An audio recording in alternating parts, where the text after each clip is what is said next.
ആടെ ജിബിന് ഗോകുലേ, ഇതാണോടാ നീ പറയുന്നത് നിന്റെ നാട്ടിലെ പൊങ്ങുവേം താഴെയും ചെയ്യുന്ന എ ക്ലാസ് ബ്രിഡ്ജ് എന്ന് പറഞ്ഞത്? ദേ ആ കാണുന്നില്ലേടാ, അതാണ് ആ പാലം. എടാ ഇവിടെ ഈ പൊങ്ങുന്ന പാലം വന്നിട്ട് ജനങ്ങൾക്ക് എന്താ ഗുണമുള്ളത്? ഇവിടെ പണ്ട് ഈ പാർവതി പുത്തനാറിലെ കൂടെ പ്രധാനപ്പെട്ട ഒരു ജലപാത ഉണ്ടായിരുന്നു.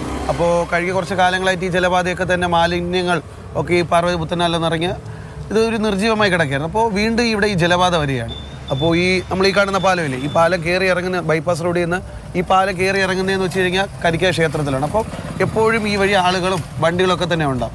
ആ സമയത്ത് ഇവിടെ നിന്ന് ഈ ജലപാതയിൽ കൂടി ബോട്ട് വരികയാണെന്നുണ്ടെങ്കിൽ ഇവിടെ വരുമ്പോഴത്തേക്ക് അതൊരു യാത്രാ പ്രശ്നമുണ്ടാകും. അപ്പോൾ അത് പരിഹരിക്കുന്നതിന് വേണ്ടിയിട്ടാണ് ഈ പാലത്തിന് കുറുകെ ഇത്തരത്തിലൊരു എലിവേറ്റഡ് ബ്രിഡ്ജ് ഇവിടെ സ്ഥാപിച്ചത്. പാർവതി പുത്തനാർ ഇങ്ങനെയേ ആയിരുന്നില്ല. ഒരേ സമയം വള്ളങ്ങളും ചരക്ക് ഗതാഗതത്തിന് കെട്ടുവള്ളങ്ങളും അടക്കം പോയിരുന്ന കോവളം ബേക്കൽ ജലപാതയുടെ ഭാഗമായിരുന്നു. ഒപ്പം നഗരത്തിന്റെ പ്രധാന ജലസ്രോതസ്സും. പിന്നീട് ഈ ജലപാത വേളിയിലും പൂന്തുറയിലും കടലിലേക്ക് പൊഴികൾ തുറന്നു. ഈ പൊഴികളാണ് തലസ്ഥാന നഗരത്തെ ഇന്നും വെള്ളക്കെട്ടിൽ നിന്ന് രക്ഷിക്കുന്നത്. നഗരത്തിൽ മഴക്കാലത്ത് വെള്ളം കെട്ടുമ്പോൾ പുത്തനാർ വഴി വെള്ളം കടലിലേക്ക് ഒഴുകിപ്പോകുന്നത് ഈ പൊഴികളിലൂടെയാണ്. പാർവതി പുത്തനാർ ഇന്നത്ര പുത്തനല്ല. പേരിന് പോലും ഒരു മത്സ്യമില്ല.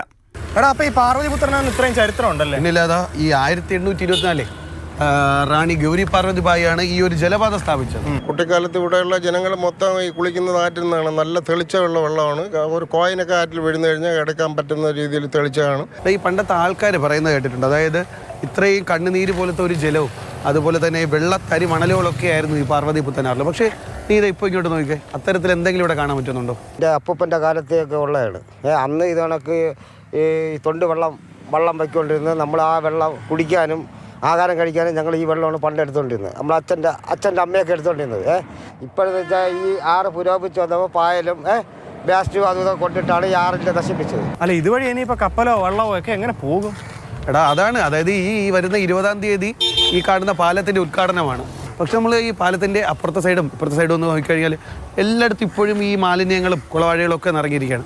എങ്ങനെയാണ് പോകുന്നത്? ഇവിടെ കൂടെ മൂക്ക് പൊത്താതെ പോലും ഒന്ന് പോകാൻ പറ്റാത്ത സാഹചര്യമാണ് ഇപ്പോഴും. ഇനിയും വലിയ പണികൾ ഇവിടെ ആവശ്യമായിട്ട്.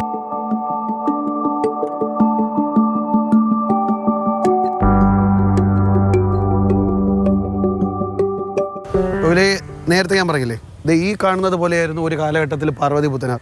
ഇതുപോലെ തെളിഞ്ഞ ജലവും ഇതുപോലത്തെ വെള്ള മണൽത്തരികളും ഒക്കെ ആയിരുന്നു. പക്ഷേ നമുക്കിപ്പോൾ ഇവിടെ മാത്രമേ ഇത് കാണാൻ സാധിക്കുന്നുള്ളൂ. എന്തായാലും നമ്മൾ കേട്ടറിഞ്ഞതുപോലെ തന്നെ പാലത്തിൻ്റെ ഉദ്ഘാടനത്തോടൊപ്പം തന്നെ പാർവതി പുത്തനാറിൻ്റെ പുനരുജ്ജീവനവും ഇതുവഴി സാധ്യമാകുമെന്ന് കരുതാം. ക്യാമറമാൻ രതീഷ് വെൺപകലിനും ജിബിനുമൊപ്പം ഗോകുൽനാഥ്, മാതൃഭൂമി ന്യൂസ്, തിരുവനന്തപുരം.